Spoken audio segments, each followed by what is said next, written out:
সেই ভয়ানক কঠিন অবস্থার মধ্যে আরো অনেক কথা এখানে হাসরের ময়দানে কি কি অবস্থা হবে এটা আলাদা একটা সাবজেক্ট। মূল কথা হলো এই যে কঠিন একটা অবস্থা হবে, এই অবস্থার মধ্যে মহান আল্লাহ সুবহানাহু ওয়া তাআলা এক শ্রেণীর বান্দা বান্দিকে তারা আরশের নিচে ছায়া দান করবেন। সুবহানাল্লাহ বলেন।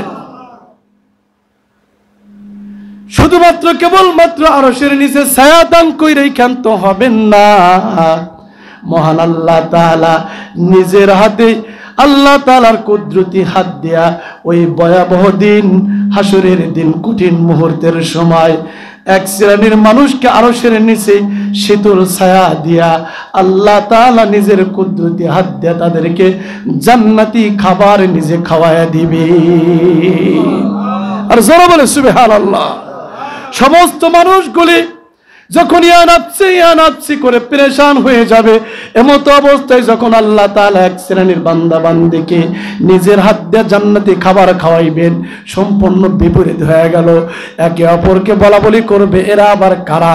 তখন তাদেরকে জানানো হবে, এরা তো ওই আল্লাহর বান্দা বান্দি, হাজার কষ্ট হয়েছে, ঘরের মধ্যে ঠিক মতো ইফতারের আইটেম ছিল না, ঠিক মতো পেট ভরে সাহারি খাইতে পারে নাই, নুন আনতে পান্তা ফুরাইতো। বাংলাদেশের জমিনে এমন তো অনেক জেলার অনেক ডিস্ট্রিক্টের মানুষ আছে শুধুমাত্র পান্তা বাদ দিয়ে ইফতার করে, আছে কি নাই? শুধুমাত্র সাদা কয়টা মুড়ি দিয়ে ইফতার করে। সাহারের টাইমে বিভিন্ন আইটেম তো দূরে থাক, একটা কাঁচামরিচ আর একটা পেঁয়াজও অনেক সময় ব্যবস্থা হয় না, তারপরে কিন্তু আল্লাহর হুকুম লঙ্ঘন আছে কি নাই? কথা বলেন আমার দেশে। তখন তাদেরকে জানানো হবে, এত হাজার কষ্ট ক্লেশ ছিল, টাকা ছিল না, পয়সা ছিল না, আবার দিনের বেলা গিয়ে হাড় ভাঙ্গা পরিশ্রম করা লাগতো, তথাপিও আল্লাহ তাআলার এই রোজা নামক, রমজান নামক এই মহামাহিন্য, এই আল্লাহ তাআলার বিশেষ এক ফজিলতপূর্ণ হুকুম তারা লঙ্ঘন করতো না। আল্লাহ তাআলা আজকে এই বিপদের মুহূর্তে সমস্ত রোজাদার বান্দা বান্দীদেরকে আরশের নিচে ছায়া দান করছেন, এবং আজকে এই বিপদের মুহূর্তে আল্লাহ তাআলা জান্নাতি খাবার নিজ হাত দিয়ে তাদেরকে খাওয়াই দিতেছে। মোহতারাম হাজিরিন, আমরাও চাই সেদিন আল্লাহ তাআলা তার কুদরতি হাত দিয়া আমাদের মুখের মধ্যেও জান্নাতি খাবার তুলে দেখ, ঠিক কিনা কথা বলেন? যদি এটা চাই তাহলে রোজা ধরতে হবে না ছাড়তে হবে? নিয়ত আছে তো ইনশাআল্লাহ? আছে তো ইনশাআল্লাহ? পাক্কা নিয়ত করব, একটা রোজাও কাজা করব ইনশাআল্লাহ। বলেন সবাই, মরে গেলে একটা রোজা কাজা করব না ইনশাআল্লাহ, যতক্ষণ পর্যন্ত কোন। আসসালামু আলাইকুম ওয়া রাহমাতুল্লাহি ওয়া বারাকাতুহু। نحمده ونصلي على رسوله الكريم أما بعد فأعوذ بالله من الشيطان الرجيم بسم الله الرحمن الرحيم يا أيها الذين آمنوا كتب عليكم الصيام كما كتب على الذين من قبلكم لعلكم تتقون وقال رسول الله محبة زبان كل شكلي كل صلى الله عليه وسلم الصيام جنة ما لم يخرقها وقال تعالى إن الله وملائكته يصلون على النبي يا أيها الذين آمنوا صلوا عليه وسلموا تسليما شكرا لله اللهم صل على محمد وعلى آل محمد كما صليت على إبراهيم وعلى آل إبراهيم إنك حميد مجيد اللهم بارك على محمد وعلى آل محمد كما باركت على إبراهيم وعلى آل إبراهيم إنك حميد مجيد মহান আল্লাহ সুবহানাহু ওয়া তাআলার দরবারে অসংখ্য গণিত শুকরিয়া যে রব্বুল আলামিন আমাকে আপনাদেরকে পবিত্র মাহে রমজানের পূর্বের জুমার নামাজ পড়ার লক্ষ্যে জুমার ঘরে আগে আগে আসবার বসবার নামাজের পূর্ব মুহূর্তে গুরুত্বপূর্ণ কিছু কথা বলবার শুনবার তৌফিক দান করলেন। নিয়ামতের শুকরিয়া আদায় করি আলহামদুলিল্লাহ। মুহতারাম হাজিরিন, আমরা সকলেই অবগত আছি আজকে যেমনিভাবে ফেব্রুয়ারি মাসের 28 তারিখ, তেমনিভাবে আরবি শাবান মাসেরও 28 তারিখ। সেহেতু আগামীকাল শনিবার প্রথম তারাবি হওয়ার সম্ভাবনা আছে। প্রথম তারাবি আগামীকাল হওয়ার সম্ভাবনা অনেকাংশ আছে এবং রবিবারের দিন প্রথম রোজা হওয়ার সম্ভাবনা আছে। সম্ভাবনা কেন বললাম? আরবি মাস 29 তারিখেও হয়, 30 তারিখেও হয়। যদি শাবান মাস 29 তারিখে হয় তাহলে আগামীকাল পয়লা তারাবি এবং পহেলা সাহারি এবং রবিবারে প্রথম রোজা। আর যদি আরবি মাস শাবান মাস 30 তারিখে হয়, 30 তারিখ ফিল আপ হয়ে যায়, তাহলে আগামী পরশু দিন হবে প্রথম তারাবি, অর্থাৎ সোমবার হবে প্রথম রোজা। তো যত ক্যালেন্ডার আছে সমস্ত ক্যালেন্ডারে শাবান মাস 29 তারিখেই লেখা হয়েছে এবং প্রত্যেকটা ক্যালেন্ডারের নিচ দিয়ে লেখা আছে উক্ত তারিখ চাঁদ ওঠার উপরে নির্ভরশীল। ঠিক কিনা? বাংলা ইংরাজি এটা মানুষ একুরেটভাবে লিখতে পারে, কিন্তু আরবি মাস যত ক্যালেন্ডার দেখবেন ক্যালেন্ডারের নিচে কিন্তু লেখা আছে, হয়তো অনেকে খেয়াল করি না, যে চাঁদের মাসগুলি তারিখগুলি চাঁদ ওঠার উপরে নির্ভরশীল, কারণ একদিন কম বেশি হতে পারে। যাই হোক,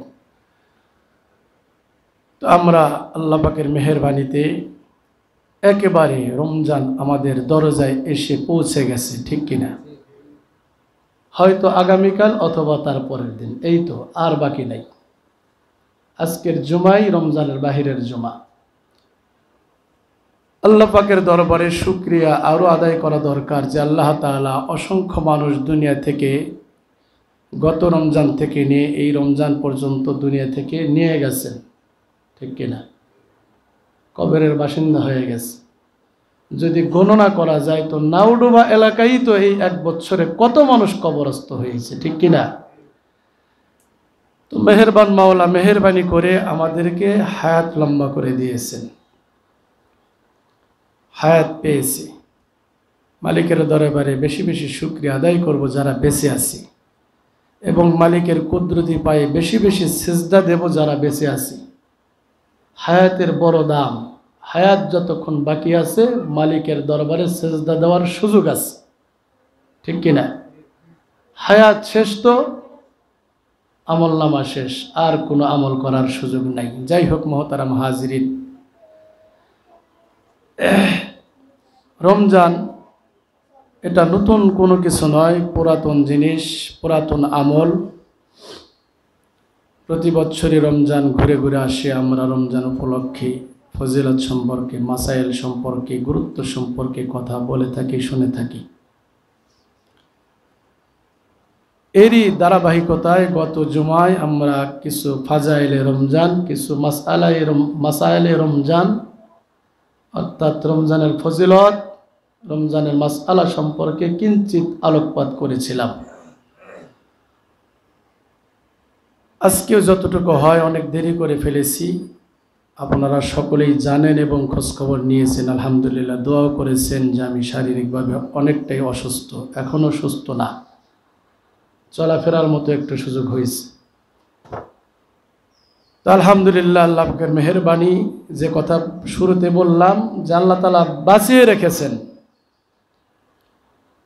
ঢাকা শ্যামলী হৃদরোগ, জাতীয় হৃদরোগ ইনস্টিটিউট নাম শুনেছি, তথ্য টুকটাক জানি, জীবনে কোনোদিন যাই নাই, কিন্তু আল্লাহ সেখান থেকে ঘুরেই নিয়েছে। হার্টের রোগী যে বিভাগে থাকে, আপনারা যারা কম বেশি গেছেন কোনো আপনজন অসুস্থ হওয়ার কারণে কিংবা নিজেরা, তারা জানেন হার্টের রোগী যেখানে ম্যাক্সিমাম পেশেন্ট থাকে, ওখানে মানুষ যায় কান্না করতে করতে, ম্যাক্সিমাম আসেও কান্না করতে করতে, কারণ মর্মর্ষ হার্টের রোগীগুলি তেমন বাঁচে না।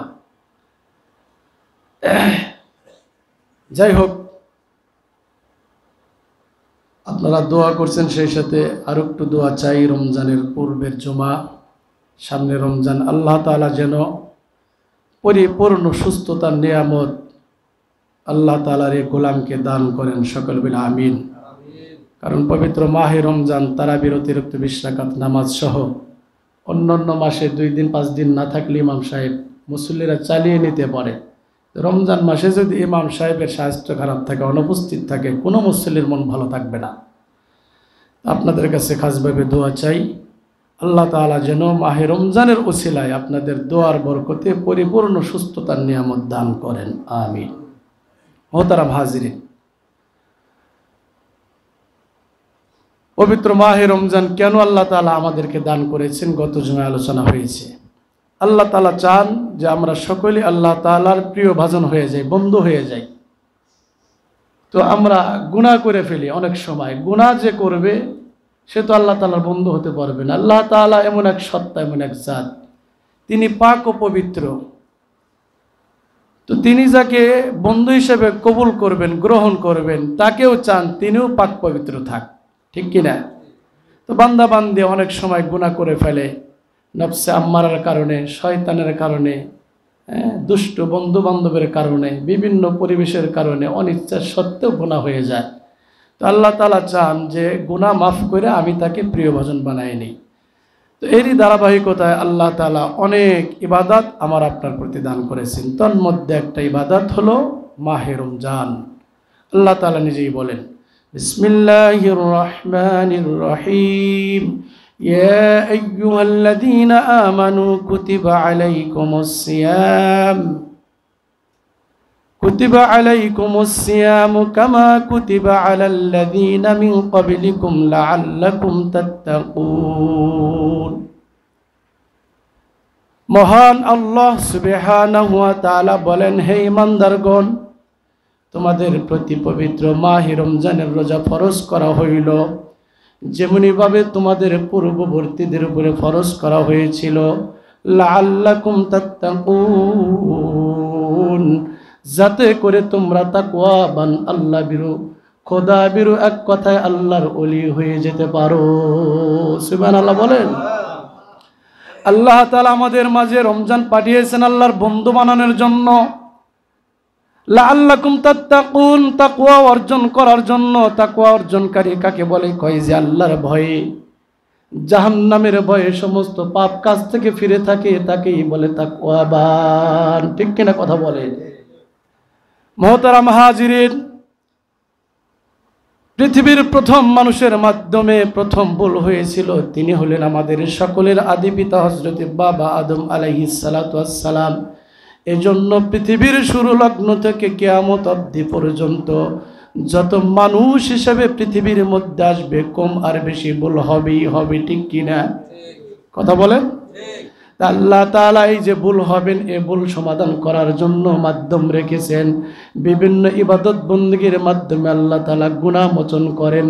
তো তার মধ্যে রমজানুল মুবারক হলো বিশেষ এক ইবাদতের নাম।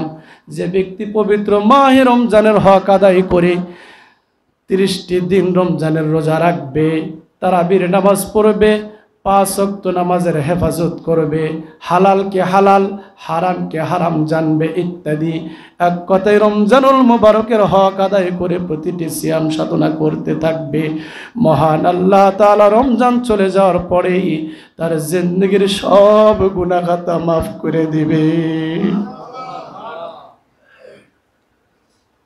মোহতারাম হাজিরিন, অন্য বর্ণনায় রাসূল করিম সাল্লাল্লাহু আলাইহি ওয়াসাল্লাম বলেন, আসসিয়ামু জুন্নাতুম মা লাম ইয়াখরুকুহা। রোজা হলো ঢাল স্বরূপ। রোজা কি স্বরূপ? কথা বলতে হবে। রোজা হলো ঢাল স্বরূপ। যদি সে ঢালকে ভেঙে ফেলা না হয়, ছিঁড়ে ফেলা না হয়, টুকরা টুকরা করে না দেওয়া হয়। ঢাল কাকে বলে?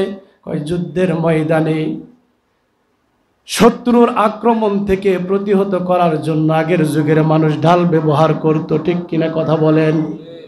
মুরব্বী যারা আছেন তারা ভালো মতো চিনেন। বর্তমান 15-16 বছরের 20 বছরের বাচ্চারা চিনবে না।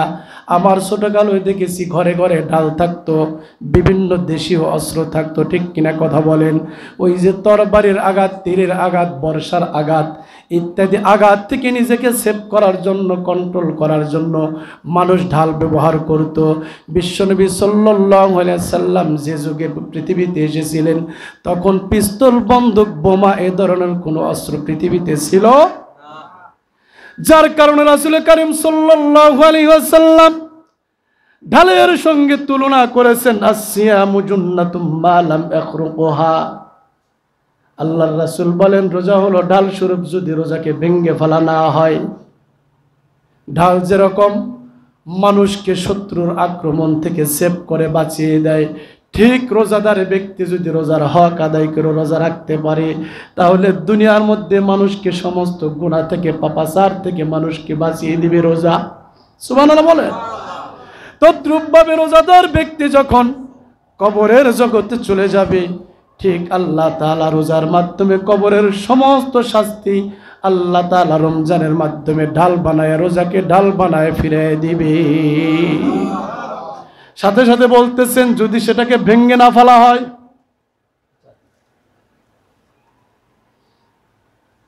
সাহাবা আজমাইনরা প্রশ্ন করলেন, ওগো আল্লাহর রাসূল, রোজাকে আবার কিভাবে ভেঙে ফেলা হয়? রোজাকে আবার কিভাবে ছিঁড়ে ফেলা হয়?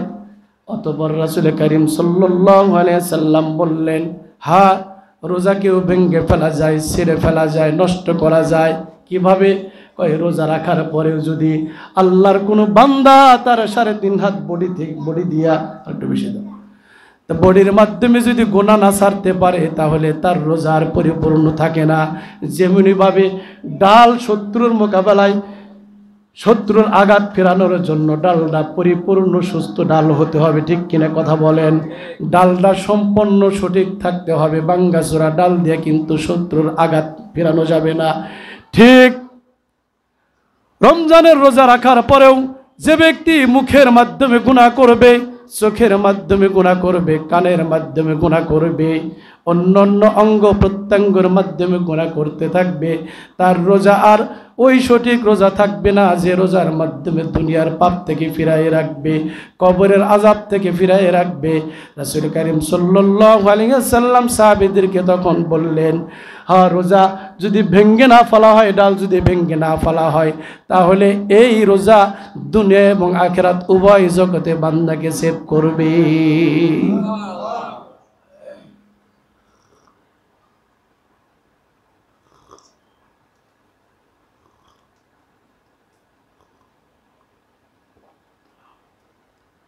মোহতারাম হাজিরিন,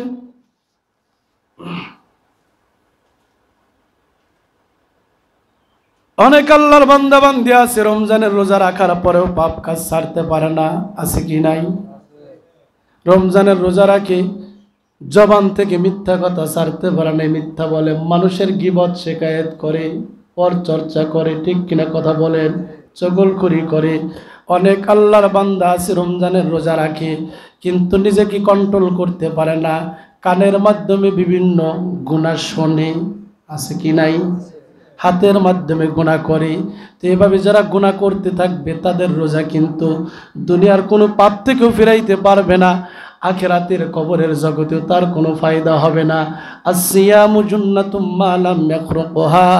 আল্লাহর রাসূল বলেন রোজা তো ডাল হিসাবে বান্দা বান্দিকে সেভ করবে যদি সে রোজাটা ভেঙে ফেলা না হয়। আমরা কি এরকম ঢাল চাই কি চাই না? কথা বলেন। যে ঢালের মাধ্যমে আল্লাহ তাআলা দুনিয়া এবং আখিরাত উভয় জগতে আমাদেরকে সেভ দান করবেন, সেভ করবেন। সকলে বলেন আমিন। আমরা ইনশাআল্লাহ সর্বোচ্চ চেষ্টা করব এমন রোজা রাখার জন্য যে রোজা দুনিয়া থেকে গুনাহ থেকে ফিরানোর মাধ্যম হয়, কবরের জগতে গেলে সমস্ত পাপ থেকে ফিরানোর মাধ্যম হয়ে যায়। ঠিক কিনা কথা বলে? সময় তো নির্দিষ্ট সময় শেষ হয়ে গেছে, 15 বাজে গেছে। 5 মিনিট দিবেন না? শেষ করে দেব, আপনাদের খুশি। মোহতারাম হাজিরিন, ফাজাইলে রমজান নিয়ে কথা বলতে গেলেই তো অনেক লম্বা কথা বলা যাবে, কয়েক জুমা লাগবে শুধু রমজানের ফজিলত বয়ান করতেই। আমরা প্রতি বছর ফজিলত বলতে বলতে শুনতে শুনতে ব্যস্ত, একেবারে একটু না বললে নয়। গত জুমায় কিছু বলেছি। মহান আল্লাহ সুবহানাহু ওয়া তাআলা যখন বান্দাবান্দির জন্য জান্নাতের ফয়সালা করবেন, জান্নাতে যখন বান্দাবান্দি প্রবেশ করবে, একটি গেট, একটি তোরণ থাকবে স্পেশাল। সুবহানাল্লাহ বলেন। যে গেটের নাম থাকবে রায়্যান। আমরা বিভিন্ন আচার অনুষ্ঠান করে থাকি, গেট করি। আল্লাহ তাআলাও জান্নাত যখন বান্দাবান্দিকে দান করবেন, স্পেশাল একটি গেট তৈরি করবেন, রাস্তা তৈরি করবেন। ওই গেটের নাম থাকবে রায়্যান। ওই গেটের মধ্যে দিয়ে শুধুমাত্র কেবলমাত্র রোজাদার নারী এবং পুরুষ প্রবেশ করতে পারবে। যারা এই রোজাদার থাকবে না, অন্যান্য আমলের কারণে কিংবা অন্যান্য নবীর উম্মত যারা পবিত্র মাহে রমজানের রোজা এভাবে 1 মাস করতেই পারে নাই, পায়ই নাই, তারা এই গেট দিয়ে প্রবেশ করতে পারবে না। একে অপরকে প্রশ্ন করবে, এরা আবার কারা, তাদের জন্য এত স্পেশাল ব্যবস্থা কেন? তখন বলা হবে, এরা তো ওই আল্লাহর বান্দা বান্দি, হাজি শব্দের মতবর কান্দি এলাকার মুসল্লিরা। এই যে 17 ঘন্টা 18 ঘন্টার দিন কাঠ ফাটা রোদের মধ্যে মাঠে ঘাটে কাজ করতো, দোকানদারি করতো, চাকরি বাকরি করতো, সব কিছু ঠিক রাখার পরেও লম্বা সময় তাদের না খেয়ে থাকা লাগতো। তারপরেও তারা রোজা ছাড়তো না। আল্লাহর দিকে তাকায়া আল্লাহর হুকুমকে প্রাধান্য দিতে গিয়ে হাজারো কষ্ট হইতো। এই কষ্ট স্বীকার কইরা ওই যে পদ্মা সেতু এলাকার মুসলমানেরা হুজুরদের বয়ান শুনে রোজার হক আদায় করে করে রোজাগুলি রাখার চেষ্টা করেছিল। আল্লাহ তাআলা তাদেরকে আজকে এত সম্মানে সম্মানিত করেছেন, এত সম্মানী বানাইছেন শুধুমাত্র তাদের জন্য। তাদের মতো যারা দুনিয়াতে আমল করেছে তাদেরকে সহ এই রায়্যান নামক গেট দিয়ে প্রবেশ করার অনুমতি দিয়েছে।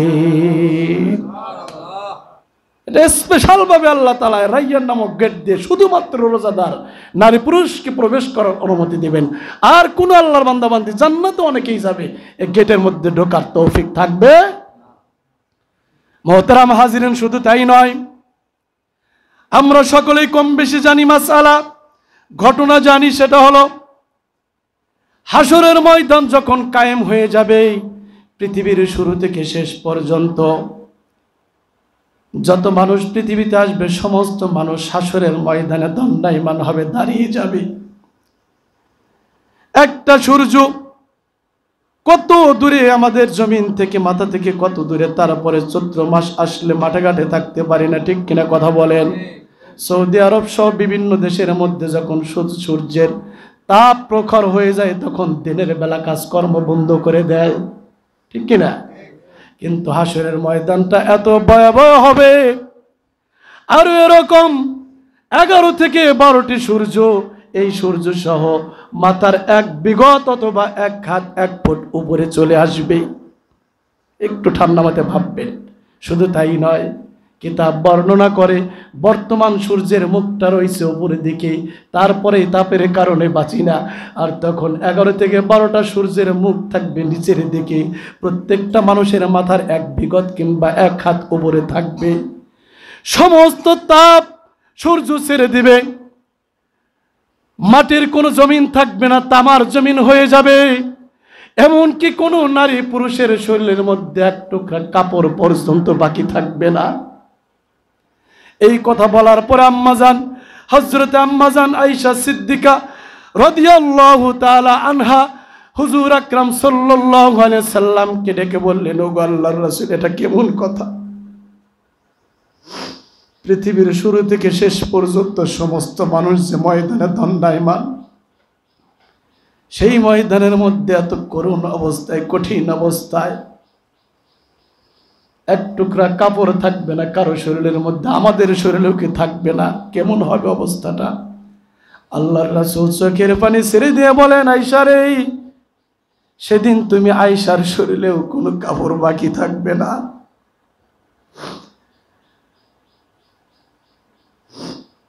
আম্মা জান আয়েশা সিদ্দিকা রাদিয়াল্লাহু তাআলা আনহা ডেকে বলেন, ওগো আল্লাহর রাসূল, এটা কেমন লজ্জার কথা, শরমের কথা, কেমনে সম্ভব? রাসূল করিম সাল্লাল্লাহু আলাইহি ওয়াসাল্লাম তখন বললেন, আয়েশা রে, তুমি যে কারণে বারংবার আমাকে প্রশ্ন করতেছো যে একে অপরের দিকে হয়তো তাকাবে, লজ্জাবোধ করবে না রে আয়েশা। জমিন না থাকবে, তামার মাথার উপরে 11 থেকে 12টি সূর্য থাকবে। তাপের কারণে জমিনের তাপ, সূর্যের তাপ এত ভয়ানক, এত করুণ অবস্থা হবে, মানুষ যে হা করে উপরের দিকে তাকাবে, মানুষ যে ইয়া নাফসি করতে থাকবে, মানুষের দুইটা পা রাখার মতো জায়গা শুধু পাবে, পায়ের নিকটে এক সুতা জায়গা পর্যন্ত পাবে না। এই যে মানুষগুলি, সমস্ত মানুষগুলি ইয়া নাফসি বলতে থাকবে, আমার কি অবস্থা হবে, আমার কি অবস্থা হবে। মানুষ এতটাই পেরেশানি হবে যে একজন মানুষ অপর মানুষের দিকে তাকানোর মতো কোনো মেজাজই থাকবে না, কোনো মেজাজই থাকবে না, কেমনে তাকাবে? মোহতারাম হাজিরিন, সেই ভয়ানক কঠিন অবস্থার মধ্যে আরো অনেক কথা, এখানে হাসরের ময়দানে কি কি অবস্থা হবে এটা আলাদা আর একটা সাবজেক্ট। মূল কথা হলো এই যে কঠিন একটা অবস্থা হবে, এই অবস্থার মধ্যে মহান আল্লাহ সুবহানাহু ওয়া তাআলা এক শ্রেণীর বান্দা বান্দিকে তারা আরশের নিচে ছায়া দান করবেন। সুবহানাল্লাহ বলেন। শুধুমাত্র কেবলমাত্র আরশের নিচে ছায়া দান কইরেই ক্ষান্ত হবেন না, মহান আল্লাহ তাআলা নিজের হাতে, আল্লাহ তাআলার কুদরতি হাত দিয়া ওই ভয়াবহ দিন, হাসরের দিন, কঠিন মুহূর্তের সময় এক শ্রেণীর মানুষকে আরশের নিচে শীতল ছায়া দিয়া আল্লাহ তাআলা নিজের কুদরতি হাত দিয়া তাদেরকে জান্নাতি খাবার নিজে খাওয়ায়া দিবে। আর জোরে বলে সুবহানাল্লাহ। সমস্ত মানুষগুলি যখন ইয়া নাফসি করে পেরেশান হয়ে যাবে, এমতো অবস্থায় যখন আল্লাহ তাআলা এক শ্রেণীর বান্দা বান্দিকে নিজের হাত দিয়ে জান্নাতি খাবার খাওয়াইবেন, সম্পূর্ণ বিপরীত হয়ে গেল। একে অপরকে বলাবলি করবে, এরা আবার কারা? তখন তাদেরকে জানানো হবে, এরা তো ওই আল্লাহর বান্দা বান্দি, হাজার কষ্ট হয়েছে, ঘরের মধ্যে ঠিক মতো ইফতারের আইটেম ছিল না, ঠিক মতো পেট ভরে সাহারি খাইতে পারে নাই, নুন আনতে পান্তা ফুরাইতো। বাংলাদেশের জমিনে এমনও তো অনেক জেলার, অনেক ডিস্ট্রিক্টের মানুষ আছে শুধুমাত্র পান্তা বাদ দিয়ে ইফতার করে, আছে কি নাই? শুধুমাত্র সাদা কয়টা মুড়ি দিয়ে ইফতার করে। সাহারের টাইমে বিভিন্ন আইটেম তো দূরে থাক, একটা কাঁচামরিচ আর একটা পেঁয়াজও অনেক সময় ব্যবস্থা হয় না, তারপরে কিন্তু আল্লাহর হুকুম লঙ্ঘন আছে কিনা এই কথা বলেন আমার দেশে। তখন তাদেরকে জানানো হবে, এত হাজার কষ্ট ক্লেশ ছিল, টাকা ছিল না, পয়সা ছিল না, আবার দিনের বেলা গিয়ে হাড় ভাঙ্গা পরিশ্রম করা লাগতো, তথাপিও আল্লাহ তাআলার এই রোজা নামক, রমজান নামক এই মহামাহিন্য, এই আল্লাহ তাআলার বিশেষ এক ফজিলতপূর্ণ হুকুম তারা লঙ্ঘন করতো না। আল্লাহ তাআলা আজকে এই বিপদের মুহূর্তে সমস্ত রোজাদার বান্দা বান্দিদেরকে আরশের নিচে ছায়া দান করছেন, এবং আজকে এই বিপদের মুহূর্তে আল্লাহ তাআলা জান্নাতি খাবার নিজ হাত দিয়ে তাদেরকে খাওয়াই দিতেছে। মোহতারাম হাজিরিন, আমরাও চাই সেদিন আল্লাহ তাআলা তার কুদরতি হাত দিয়া আমাদের মুখের মধ্যেও জান্নাতি খাবার তুলে দেখ, ঠিক কিনা কথা বলেন? যদি এটা চাই তাহলে রোজা ধরতে হবে না ছাড়তে হবে? নিয়ত আছে তো ইনশাল্লাহ? আছে তো ইনশাল্লাহ? পাক্কা নিয়ত করবো, একটা রোজাও কাজা করব ইনশাল্লাহ। বলেন সবাই, মরে গেলে একটা রোজা কাজা করবো না ইনশাআল্লাহ, যতক্ষণ পর্যন্ত কোনো সার্টিফিকেট দাঁড়ি ডাক্তার আমাকে না বলে যে হ্যাঁ তুমি রোজা রাখলে তোমার স্বাস্থ্যের ক্ষতি হবে, ওই সময় রোজা ছেড়ে দেওয়া জায়েজ, ঠিক কিনা? পরবর্তীতে সুস্থতা লাভ করলে তখন কাজা আদায় করতে হবে। অসুস্থতার কারণে যদি কেউ রোজা ছেড়ে দেয়, একটা রোজা ছেড়ে দিলে একটা রোজাই কাজা। পক্ষান্তরে কেউ যদি সুস্থ সবল অবস্থায় কোনো নারী আর পুরুষ ইচ্ছাকৃতভাবে রোজা ছেড়ে দেয়, এক বর্ণনায় এসেছে বিশ্বনবী সাল্লাল্লাহু আলাইহি সাল্লাম বলেন, পবিত্র মাহে রমজানের ফরজ রোজা সুস্থ শরীরে সুস্থ মস্তিষ্কে কোনো আল্লাহর বান্দাবান্দি যদি ছেড়ে দেয়, কিয়ামত পর্যন্ত যদি ওই বান্দাবান্দি হায়াত পায় আর রমজানের ওই সেই কাজা রোজা আদায় করতে থাকে, কিয়ামত পর্যন্ত রোজা রাখলেও মাহে রমজানের সমপরিমাণ হবে না, ঠিক কিনা কথা বলে? এত মারাত্মক যদি কেউ রোজা ছেড়ে দেয়। আর এক বর্ণনায় বলেছেন বিশ্বনবী সাল্লাল্লাহু আলাইহি সাল্লাম, মাহে রমজানের একটা রোজা সুস্থ শরীরে কেউ যদি ছেড়ে দেয়, পরবর্তীতে তাকে 60টি রোজা লাগাতার কাজা আদায় করতে হবে। কয়টি? 60টি। 7টি না 60টি। 6 এর শূন্যে 60, 2 মাস রাখতে রাখতে 59টা রেখেছে, আপনার একটা ভেঙে ফেলেছে, আবার 60টি কাজা করতে হবে। এর মানে কি? এত কঠিন থেকে কঠিন মাসআলা, যাতে আমরা মনের ভুলে একটা রোজা ছেড়ে না দেই। রোজা রাখতে যদি অক্ষম হয়, তাহলে 60 জন মিসকিনকে পেট ভরে খাওয়াইতে হবে। ঠিক কিনা কথা বলেন? আমাদের কোনোটারই সামর্থ্য নাই। এই 29টা রোজা রাখতেই তো আমাদের জিহ্বা 3 হাত বের হয়ে যায়। আর এক রোজার কারণে 60টি রোজা কেমনে রাখবো? হ্যাঁ, অনেক মুসলমান আছে নিজেই তো চলতে পারি না, তো এক রোজার পরিবর্তে 60 জন মিসকিনকে পেট ভরে 2 বেলা কেমনে খাওয়াবো? যদি 2টা 3টা 5টা কাজা হয়ে যায়, তাহলে কতগুলি মিসকিনকে খাওয়াইতে হবে, কতগুলি রোজা কাজা করতে হবে। এজন্য মহতারাম হাজির, সময় শেষ হয়ে গেছে, সামনে কথা হবে ইনশাআল্লাহ।